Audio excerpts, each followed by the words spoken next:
Good day, this is Gianne Marasigan from PSC 31, and I'm presenting my midterms video essay for the course CPSC E314 Political Economy. Thank you, and let's start.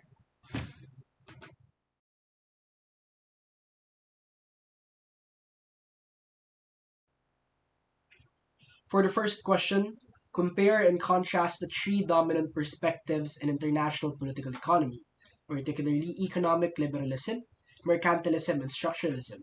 How do each of these perspectives address the issue of state intervention in markets? So this question was answered by Lindsay Lianes. To start, the three dominant perspectives in international political economy offer substantial insights into the role of markets and the extent of state intervention in economic affairs.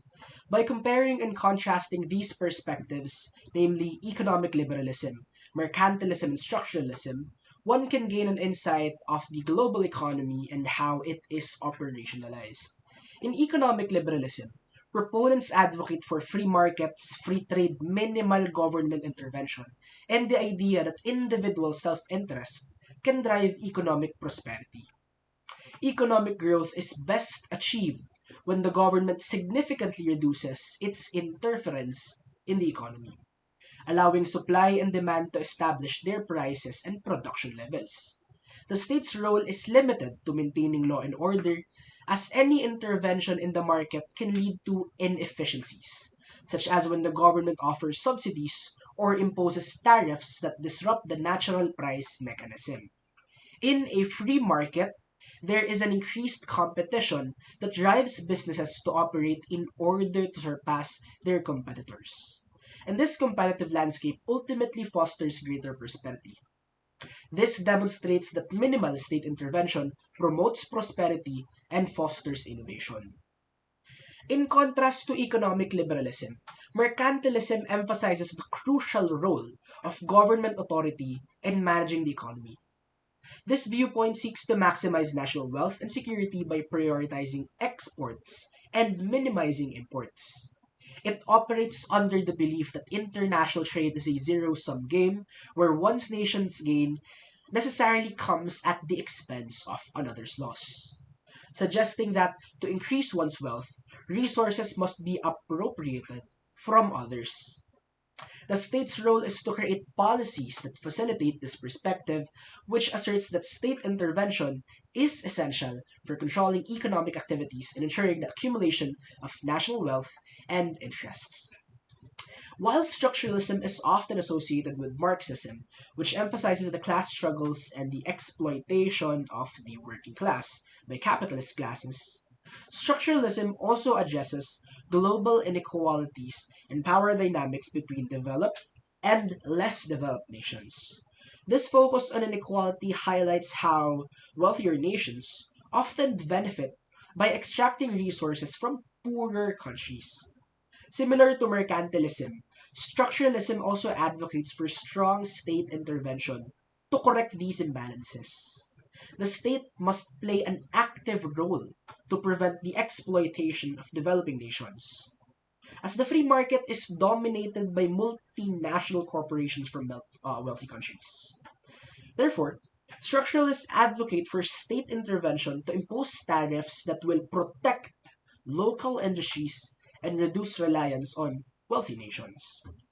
So overall, the three dominant perspectives in international political economy, namely economic liberalism, mercantilism, and structuralism, offer distinct approaches to the role of state intervention in the market. Economic liberalism advocates for minimal state intervention, trusting that free markets will foster innovation, competition, and prosperity. While mercantilism emphasizes state intervention to maximize national wealth and security, promoting policies that protect national interests to ensure that the countries dominates. Structuralism, on the other hand, focuses on addressing global inequalities and supports state intervention to protect developing nations from the exploitation of wealthy countries. While these three perspectives have significant differences, they all aim to manage the global economic system and highlight how state involvement shapes national and economic prosperity. Again, that is the answer for the first question. Thank you for listening.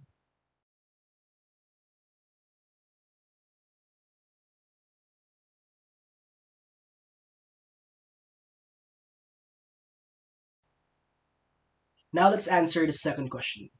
Analyze the impact of globalization on developing economies, particularly in terms of its promises versus its actual outcomes. How has globalization contributed to the current financial crises in both developed and developing nations?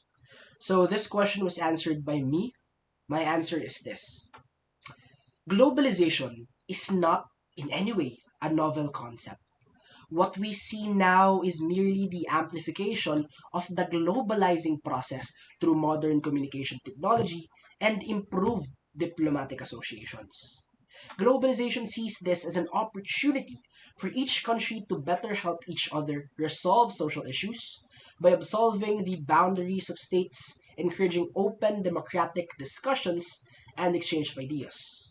Globalization also embarks this as a potential for collective market advancement by liberalizing the world economy through the free trade system with prioritization on foreign investment.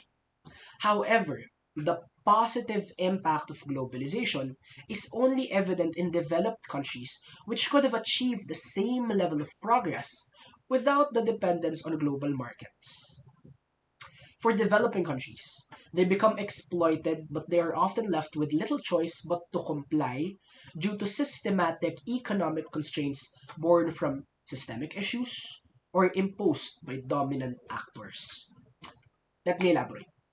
Number one, cheap labor and resources. Globalization enabled organizations to take advantage of lower labor costs in developing countries.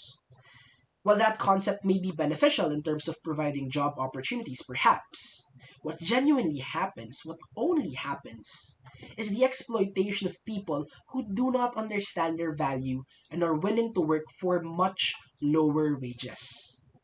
This in turn causes income disparity. An article by National Geographic went as far as to claim that the average workers of the same job from Bangladesh earn less in a month than a US worker earns in a day. But when these countries demand higher pay, another country that can go low takes its place. It's the perpetualization of exploitation for petty cash. For the second, abandonment and brain drain. According to Branko Milanovic, either poor countries will become richer or poor people will move to rich countries. It is the people's right to move, yes. But this point is more against developing countries, which encourage the migration of their workers instead of pursuing a better labor environment internally, instead of addressing unfair wages in their countries, poor working conditions, lack of healthcare or social benefits, lack of economic safeguards, and lack of subsidies.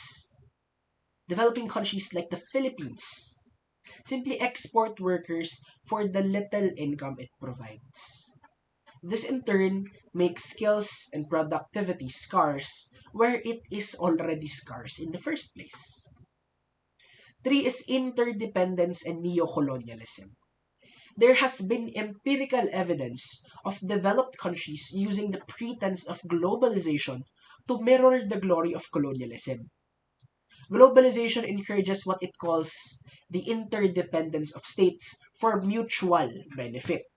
But in a different light, this interdependence is just the institutionalization of the hegemony of Western countries.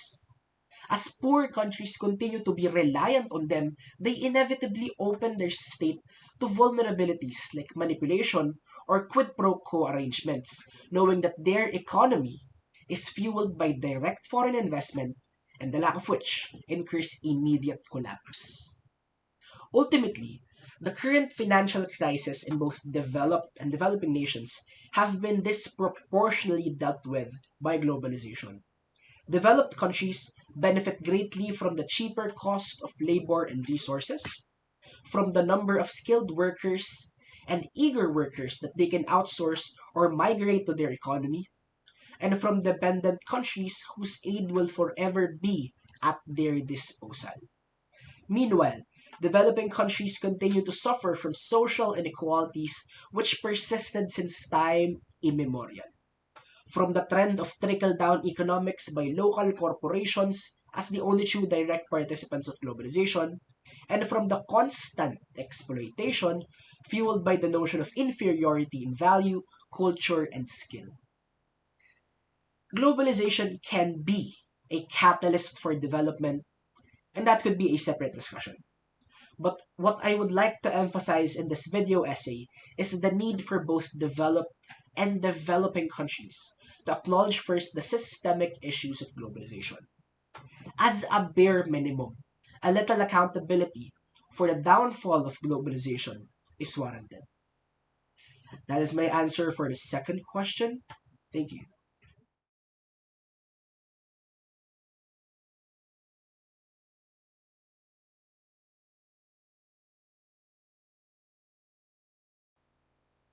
For the last question, that being number 4, what role does soft power play in the mercantilist perspective of the international political economy?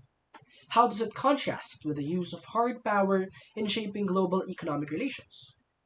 This question was answered by Philip Simon Linezo. Let me discuss. In the mercantilist perspective, the state possesses sovereignty, which indicates its strong hold on the authority over its land and its ability to efficiently oversee its economy and global commerce.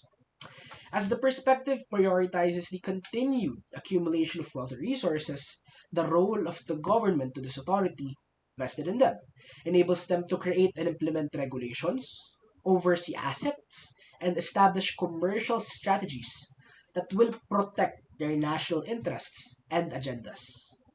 Through various mechanisms, one can see how this economic theory and practice has always aimed to enhance state power and influence by accumulating wealth and trade surpluses. To reach these objectives of dominance within the sphere of economics, states employ both military force and diplomatic influence to other states, known as hard power and soft power respectively. These state powers enforced by the state are better observed when we effectively compare them to one another.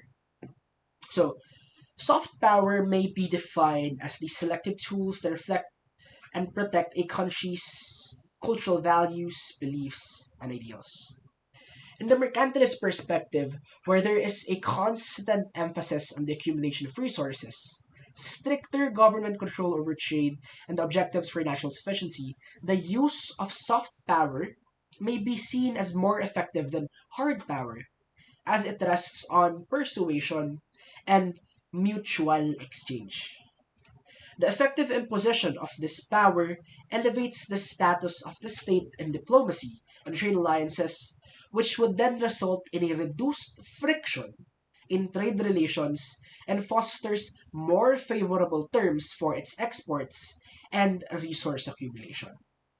As these visions are met through diplomatic activities to form alliances, discuss trade agreements, and increase their global impact, soft power enhances a state's global influence in attracting and influencing other states through cultural exchange. Hard power, on the other hand, refers to the tangible military and economic assets employed to compel, coerce, influence, or defeat enemies and competitors alike.